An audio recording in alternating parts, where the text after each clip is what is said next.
No dental procedure is a thing that anybody really wants to have, I don't feel like.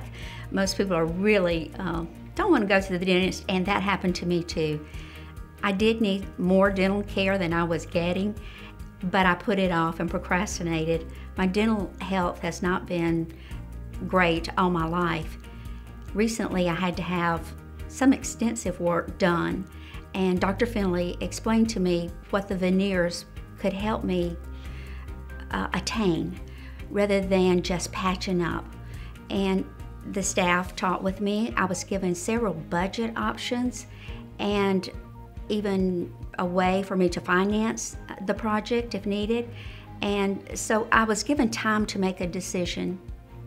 But once I got here and I knew what was needed for my mouth. I'm a speaker and coach and trainer, and a beautiful smile and the confidence of that is very important to me.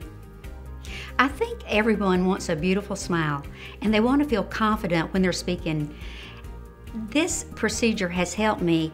It's renewed my smile, and that's important to me. I love to smile. I'm a friendly person, and I don't want to hide behind my hand while I'm smiling or speaking.